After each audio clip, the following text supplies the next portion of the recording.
오늘 주시는 말씀 같이 보겠습니다. 창세기 1장 26절에서 28절까지입니다. 창세기 1장 26절에서 28절까지 같이 읽도록 하겠습니다. 하나님이 이르시되 우리의 형상을 따라 우리의 모양대로 우리가 사람을 만들고 그들로 바다의 물고기와 하늘의 새와 가축과 온 땅과 땅에 기는 모든 것을 다스리게 하자 하시고, 하나님이 자기 형상 곧 하나님의 형상대로 사람을 창조하시되 남자와 여자를 창조하시고, 하나님이 그들에게 복을 주시며 하나님이 그들에게 이르시되 생육하고 번성하여 땅에 충만하라. 땅을 정복하라. 바다의 물고기와 하늘의 새와 땅에 움직이는 모든 생물을 다스리라 하시니라. 1970년대에 로마 클럽이라고 하는 곳에서 출판한 한 책이 있었습니다. 이 로마 클럽은 1968년에 유럽의 유명한 어떤 경영자, 과학자, 이 교육자들이 모여서 회의를 가진 데서 붙여진 어떠한 이름이라고 합니다. 근데 이 로마 클럽에서 좋은 내용의 어떠한 것들을 이렇게 발표도 하고 이제 책도 발간을 하는데, 그 발간한 책 중에 성장이냐 균형적인 발전인가라는 책이 있습니다. 그런데 이 책의 내용을 보면 이제 2020년에 그 어떤 문제로 인해서 지구의 종말이 올 것이라고 예언한 바가 있습니다. 2008년 전후로 발표된 그 UN 산하 기관인 기후변화정부간위원회의 한 보고서도 보면 이 문제를 환경 파괴 극복의 1차적인 과제로 제시하고 있습니다. 자, 그뿐만이 아니라 제62차 UN 회의를 통해서 이미 이 문제에 대한 논의가 던져졌고요. 그리고 이제 고위급 정상 서밋 미팅이 있지 않습니까? 각 이제 나라에서 대통령들 모여서, 지도자들 모여서, 그래서 80여 개국 정상이 모여서 160여 개국 대표들이 참석한 가운데 전 세계 지도자들이 이제 여러 가지 이제 세계 이슈들을 논하는 가운데 이것에 대한 문제의 심각성을 인식하고 이에 대한 의견을 이미 모았습니다. 그뿐만이 아닙니다. 이제 정치계 사람들만이 아니라 이 종교계 사람들도 이제 한 자리에 모였어요. 기독교, 이슬람교, 또 유대교, 또 불교, 이렇게 범종교 지도자들은 2007년, 그러니까 몇 년 전입니까? 벌써 8년 전에 이 문제에 대한 성명을 발표했습니다. 그리고 화이트하우스의 미 백악관 의회가 이 문제에 아주 강력하게 대처할 것을 이들은 촉구하고 나선 것입니다. 한 유명한 물리학자는 이렇게 얘기했어요. 지금은 테러와 싸울 때가 아니다. 테러보다 더 무서운 게 있다. 이것과 싸울 때다 그랬어요. 여러분, 이것이 무엇인 줄 아십니까? 바로 환경 문제입니다. 좀 더 구체적으로 말하면 지구 온난화입니다. 자, 오늘 아침에는 제가 좀 아까 광고 때 말씀드렸는데 이 설교 내용이 좀 이런 환경 문제를 좀 다루기 때문에 여러 가지 좀 전문 지식적인 좀 그러한 내용들이 있어요. 물론 성경의 고찰, 또 성경에서 말하는 어떤 지구 환경에 대해서도 제가 말씀드릴 텐데 좀 내용이 약간 좀 세미나 좀 내용이 돼서 여러분의 그 이해를 좀 구합니다. 이해해 주시고 들어주시면 고맙겠습니다. 그래서 오늘 아침에는 지구 환경을 책임지는 크리스찬이라는 제목으로 한번 여러분과 함께 이 환경에 대해서, 지구 환경에 대해서 생각해 보려고 합니다. 미국의 그 복음주의 크리스찬들의 관심이 뭘까요? 이 바나 리서치 그룹이 설문조사를 했습니다. 자, 설문조사를 했는데 가장 탑으로 미국의 복음주의 크리스찬들의 관심이 뭐냐 했을 때 가장 탑으로 나온 게 교회의 건강이었습니다. 그러니까 다른 말로 하면 그러니까 자기들이 몸담고 있는 교회가 건강한 것, 이것이 탑 이슈였어요. 교회가 잘 되는 것, 교회가 부흥하는 것, 이거였어요. 자, 여기에 비해서 복음주의 크리스천들의 3분의 1, 이게 북미주, 이제 이쪽 노르트 아메리카 그 크리스찬들이에요. 특별히 여기에 살고 있는 복음주의 크리스찬들의 3분의 1만이 지구온난화 완화 문제를 중대한 우선순위, 프라이오리티로, 탑 프라이오리티로 보고 있었습니다.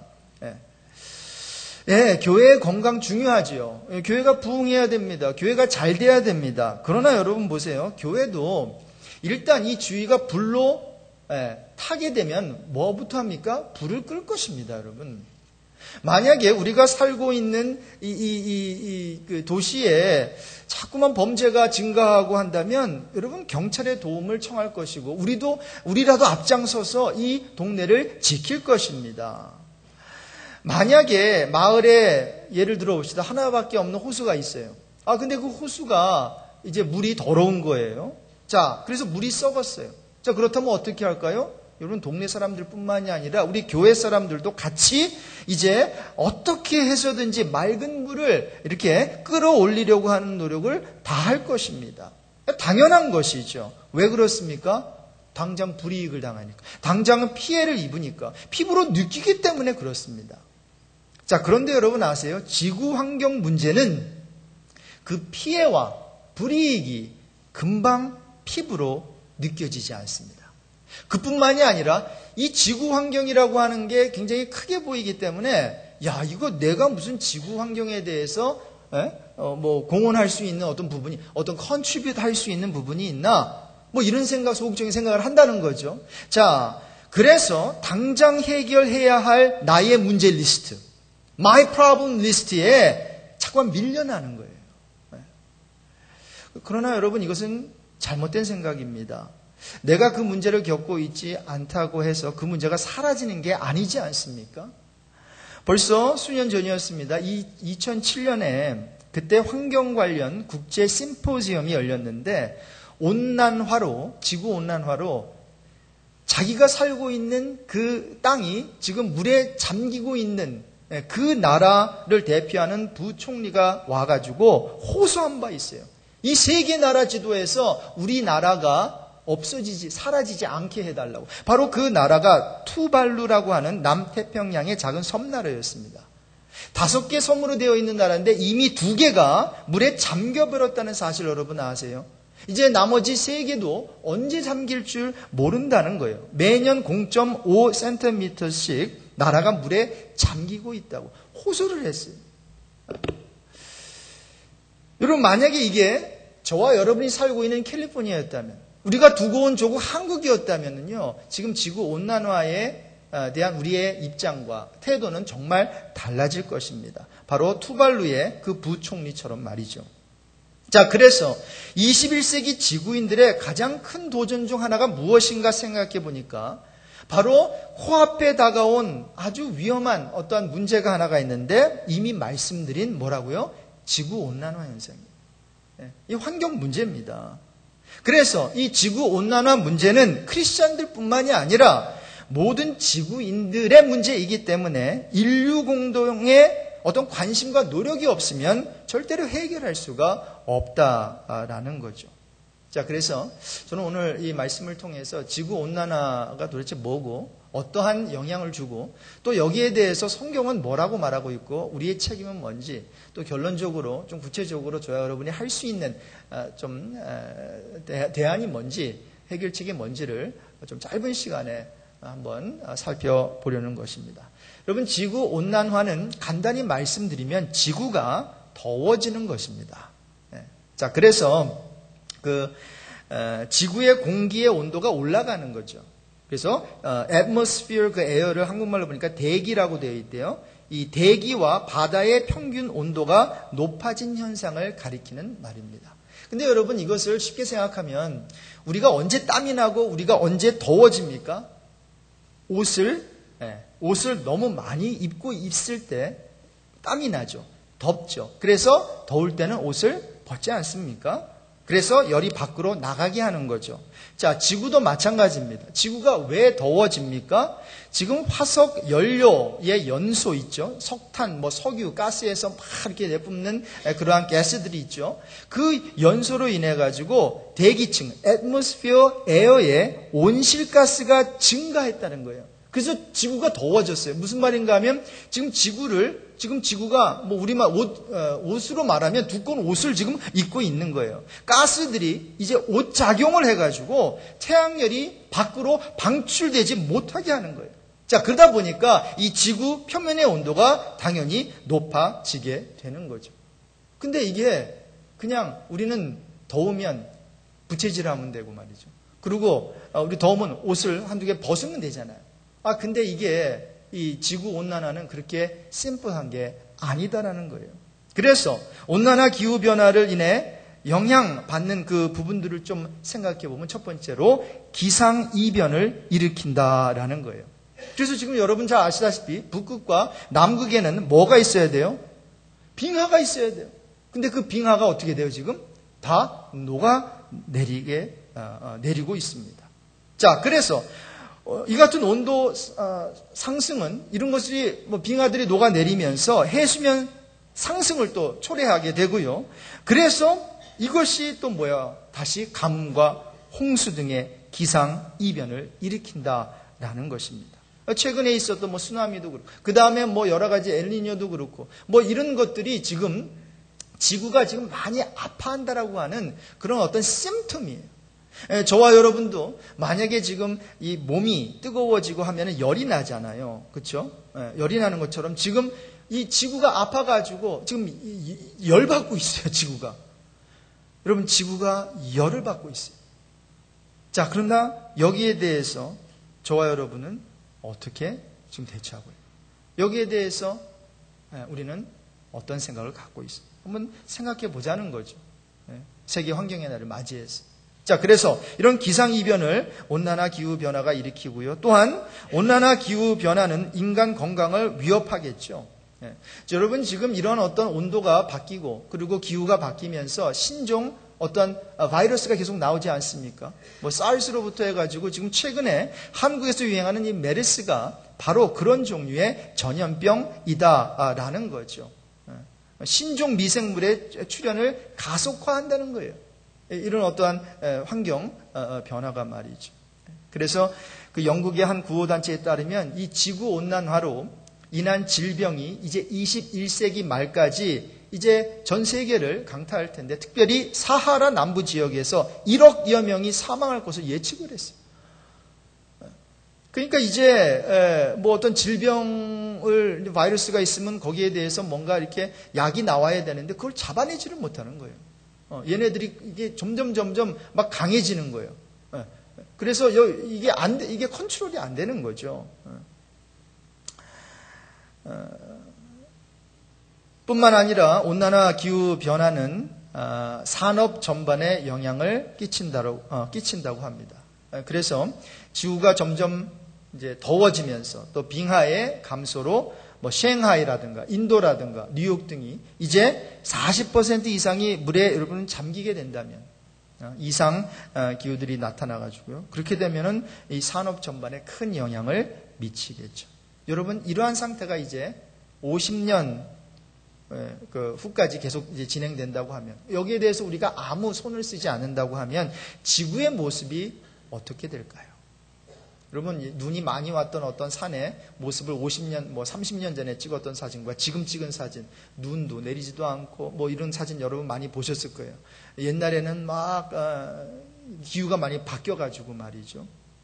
이 지구가 또 이 지구의 어떠한 그 맵이 지도가 어떻게 바뀌게 될지 아무도 몰라요.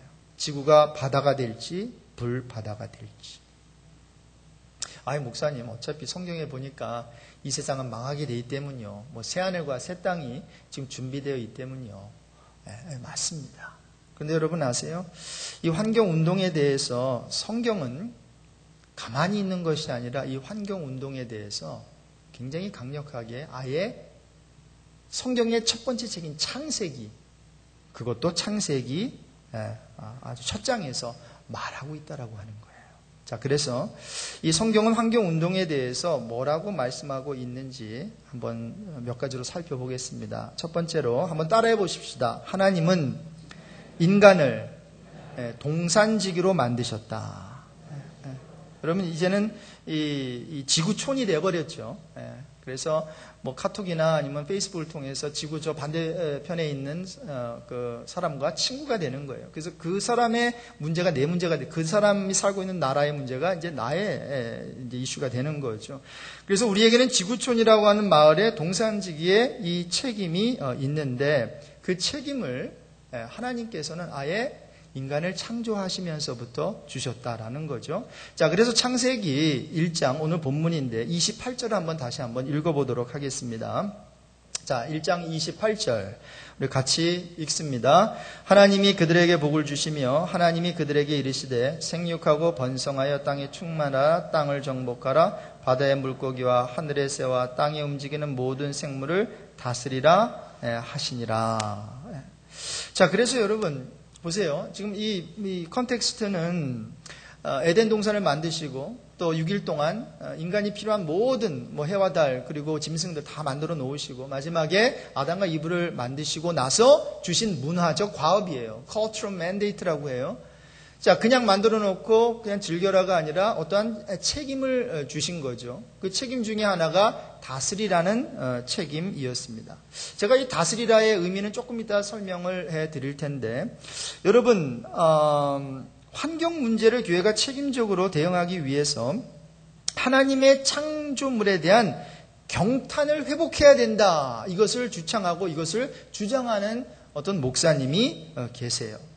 자, 이분의 이 생각은 무엇인가 하면 하나님께서 이 세상을 창조하신 이유가 뭐냐는 거예요.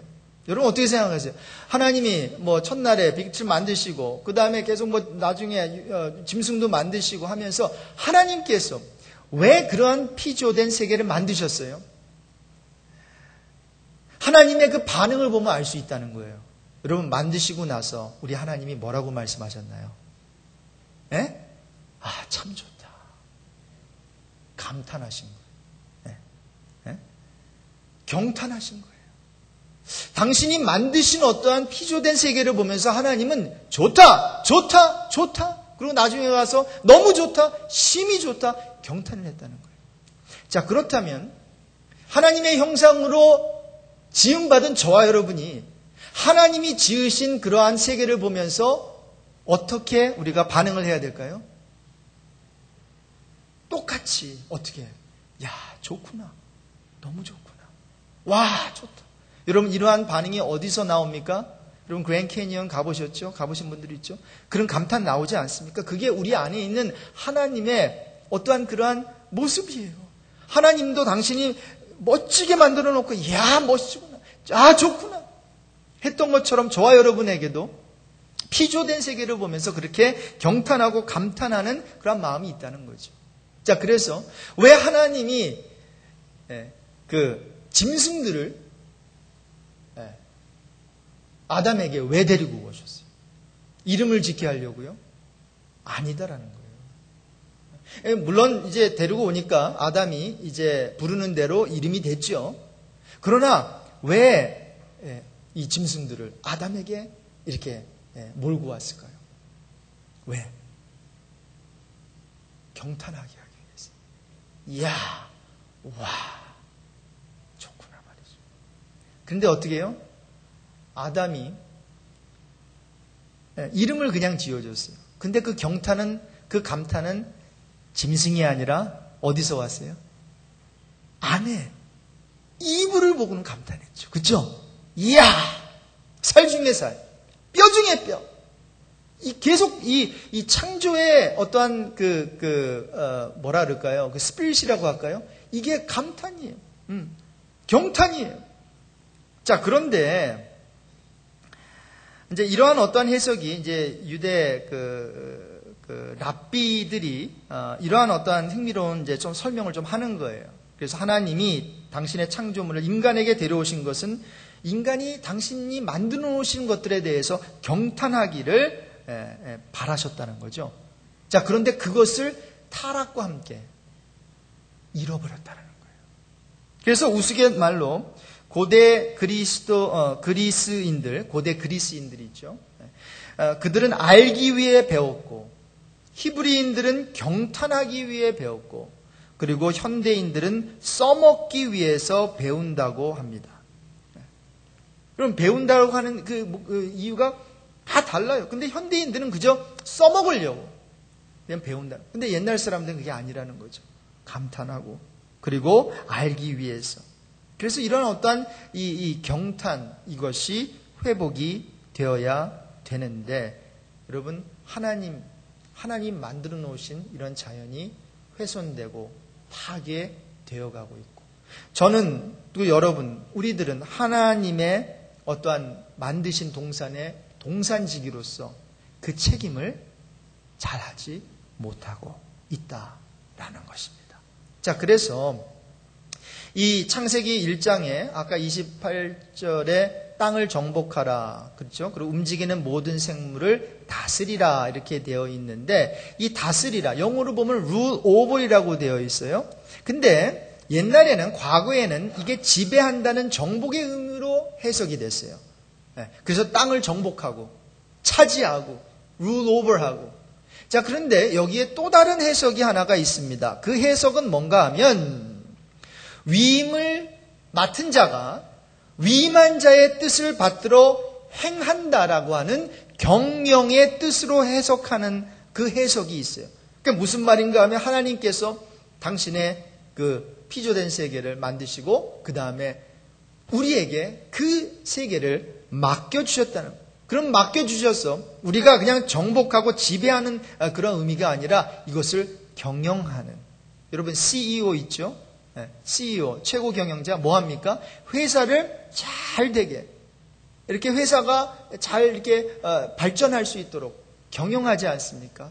마찬가지로 저와 여러분에게 우리가 살고 있는 이 땅, 이 지구를 경영하는 그 cultural mandate, 문화적 과업을 저와 여러분에게 주셨다라는 것입니다. 자, 여러분 이런 차원에서 한번 생각해 봅시다. 그렇다면 환경운동은 이거 그냥 사회운동이에요? 왜 목사님이 이 환경에 대해서 지금 이 주일날 하나님의 말씀 좀 나누지 뭐 이렇게 사회 이슈를 얘기하나? 근데 여러분 그게 아닙니다. 여러분 이것은 기독교 신앙의 문제다. 기독교 신앙 운동이다. 라고 이렇게 말씀하는 목사님들이 있는데 저는 거기에 동의합니다. 반드시 교회가 해야 할 일 중에 하나가 환경운동입니다. 왜냐하면 하나님이 만드신 이 아름다운 동산을 우리가 책임져야 되는데 그것을 책임지지 않고 우리가 책임을 다하지 않는다면 일종의 직무유기 아니겠습니까? 그렇죠? 그리고 누구를 블레임할 거예요? 누구를 탓할 거예요? 이렇게 지구가 아파하고 참 괴로워하고 있는데 말이죠. 자, 그래서 성경은 또 하나 포인트, 이 환경, 세계 환경에 대한 성경적인 고찰은 세상은 따라해 봅시다. 하나님의 것이다. 다윗도 그렇게 얘기했어요. 시편 24편 1절에 땅과 거기 충만한 것과 세계와 그 중에 거하는 자가 다 여호와의 것이로다. 여호와의 것이로다. 자, 그래서 이 환경운동, 이 환경 이슈는 성경이 아예 처음부터 말하고 있는 어떤 이슈다라고도 말할 수 있고요. 그러므로 우리가 조금 더 여기에 관심을 갖고 교회와 성도들이 좀 개입이 되어야 된다고 생각합니다. 자, 그래서 21세기를 사는 이제 그렇다면 우리의 역할은 무엇일까? 한번 생각해 봅니다. 여러분 1987년 10월 타임 그 매거진 아시죠? 타임 잡지. 미국에서 굉장히 유명한 타임 잡지예요. 이 잡지는 이렇게 검증되지 않은 내용들은 실지 않죠. 그런데 1987년 10월에 지구 온난화에 대한 첫 기사를 실었어요. 그 첫 기사를 실을 뿐만이 아니라 그 이후로 6차례에 거쳐서 보통 한두 번 그렇게 이슈 만들거든요. 탑 이슈는. 그런데 6차례 이상 기온 현상, 이상 기온 현상에 대해서 카버 스토리로 그것을 다뤘다라고 하는. 뭐 이외에도 조그만 어떠한 아리꺼들은 뭐 수백 가지의 관련 리포트를 써 왔죠. 근데 그 당시에 마이클 D. 레모니크라고 하는 사람이 이 정도로만 얘기를 했어요. 그때까지만 해도 이것이 많은 조사가 더 앞으로 남아 있었기 때문에 그래요. 아직은 지구온난화에 의한 이상기온이 시작됐는지에 대해서는 좀 이른 감이 있지만, 그러나 만일 지구온난화로 인해 기후가 변한다면 인류 역사가 경험하지 못한 기상변화와 사막의 변천, 열대지방의 폭풍우와 바다 표준해변의 강화를 그가 예측한 바가 있습니다. 그것이 87년이었어요.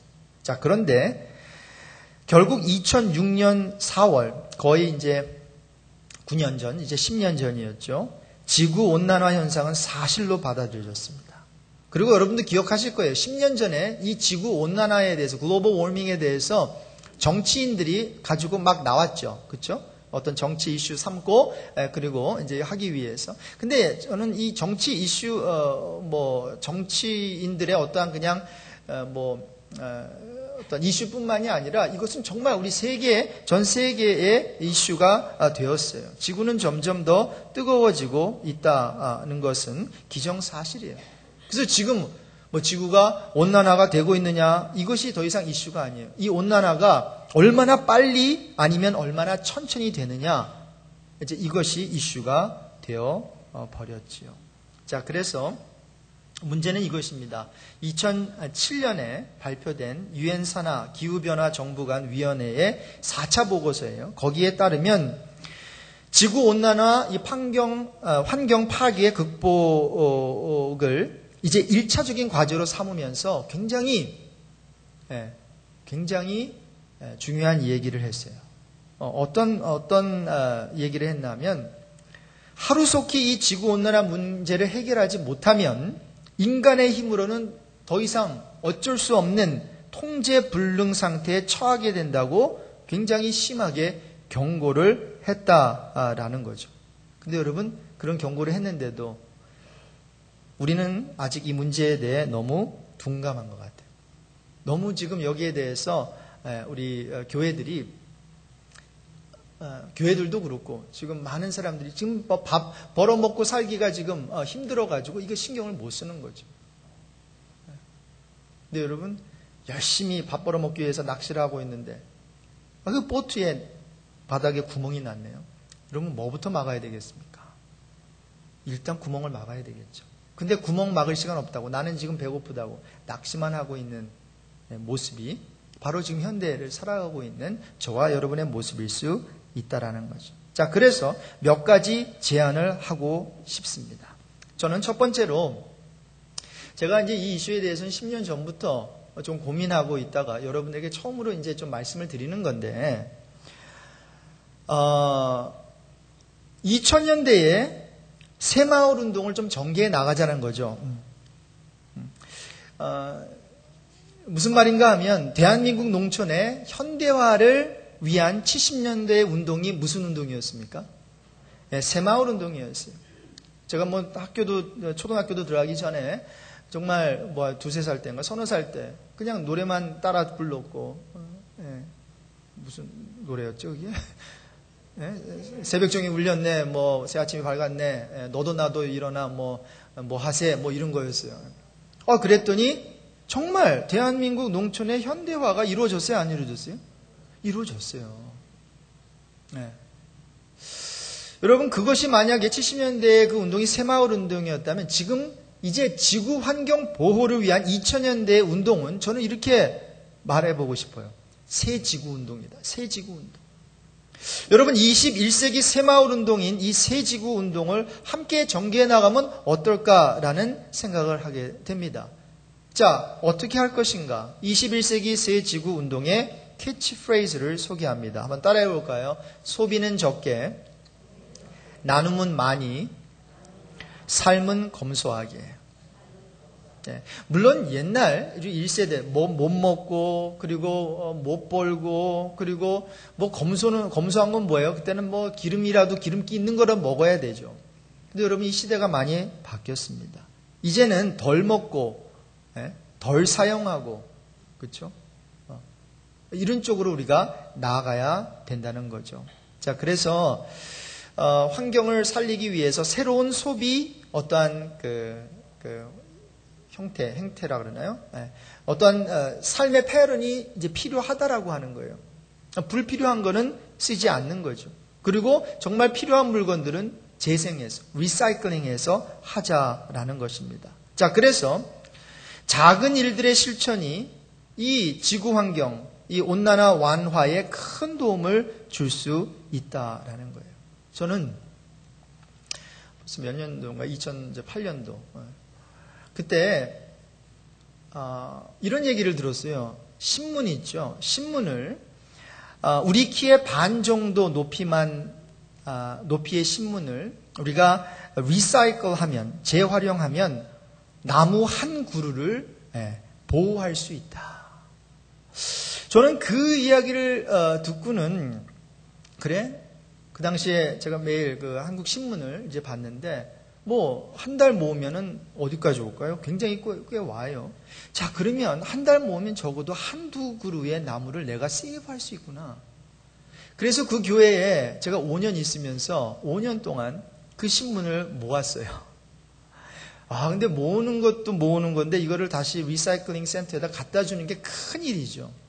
근데 이것을 누구를 시킬 수가 없어서 제가 바쁜 와중에 교회 밴에다 싣고 왔다 갔다 하면서 한 달에 이제 그 플라스틱 병과 함께 한 30불에서 50불씩 모으기 시작하니까 1년에 어떻게 됩니까? 적어도 뭐 한 50불 정도 되더라고요. 이렇게 저렇게 모으니까. 그러니까 600불이 되는 거예요.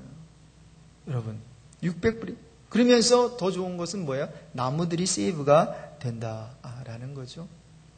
제가 지금 좀 공부를 하고 있는데 제가 학교에 가면은 거기에 화장실에 보통 이런 거 적혀 있죠. 종이 한 장 씁시다. 근데 거기는 종이 한 장 씁시다 그것만 있지 않았어요. 저는 종이 한 장 종이를 아껴 씁시다 해서 아껴 쓴 적이 없어요. 제가.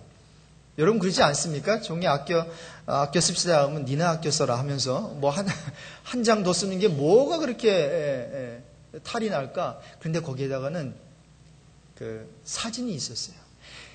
종이를 한 장만 쓸 경우에 아프리카의 산림이 이만큼 세이브돼서 초록색으로 이렇게 돼 있는데 2장을 쓰게 될 경우에 아프리카의 산림이 이게 다 없어지고 이만큼만 남아 있더라고요.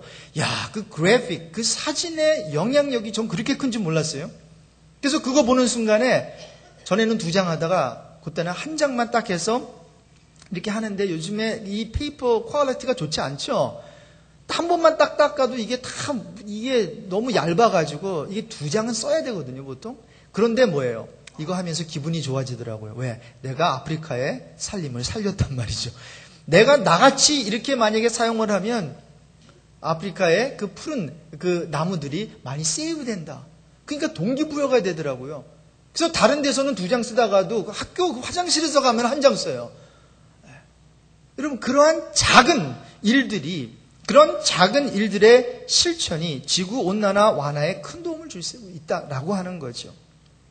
그러면서 제가 그 다음에 그 교회에서 플라스틱 그 컵 있잖아요. 아침부터 저녁까지 미팅이 많을 경우에는 적어도 5개에서 7잔을 쓰더라고요, 제가.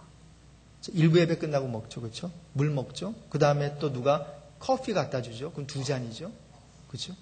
그러고 나서 2부 예배 끝나고 또 밥 먹으면서 물 먹죠, 커피 먹죠. 그리고 또 뭐 회의 들어가면 또 뭐 컵에다 또 주죠. 적어도 5개에서 7개의 플라스틱 컵을 쓰고 있었어요. 그래서 제가 머그잔이 있죠. 머그. 네. 그거를 이제 사용하기 시작했는데 참 이 작은 일의 실천이 그렇게 쉽지가 않더라고요. 네. 제가 그 교회에서는 실천을 했는데 이 교회에 와서는 실천 안 했는데 제가 오늘 1부 예배 설교 끝나고부터 실천하기 시작했습니다. 그래서 여러분 보세요. 제가 이제 5개에서 7개의 플라스틱 컵을 박성원 목사가 세이브를 하면 그만큼 뭐예요? 교회 재정 지금 7월 달부터 이제 난리 나죠, 우리. 우리가 이제 5.1, 6.1을 우리가 좀 모아야 되는데 거기서부터 세이브를 할 수 있겠죠. 그뿐만이 아니라 뭐예요? 환경 오염과 그리고 지구 온난화의 이 완화에 그것이 좀 도움이 된다면 이런 폐품의 재생 그리고 이용을 고려할 수 있고 그리고 뭐 이런 어떤 일회용 이런 어떤 뭐 컵들 뭐 이런 것들 이런 것들을 사용하는 것을 다시 한번 우리가 두 번 생각하고 사용하자는 거죠. 자, 여러분, 결론입니다.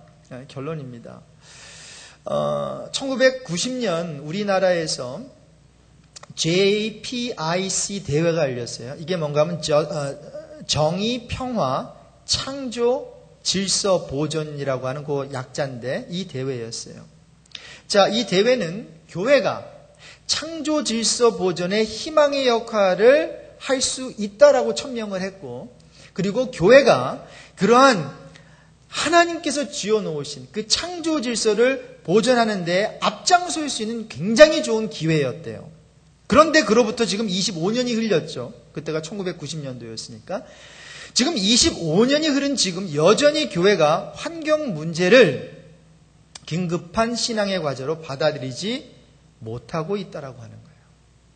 그죠? 물론 저도 여기에 대해서 계속 매주마다 말할 수는 없으니까 1년에 한두 번씩 특별히 세계 환경의 날을 맞이해서 하겠지만 이것마저도 안 하는 교회가 많고 여기에 대한 인식이 또 의식이 없는 분들이 많다라는 거죠. 그럼 과연 이 같은 환경 이슈들을 우리 크리스찬들이 외면할 수 있을까요?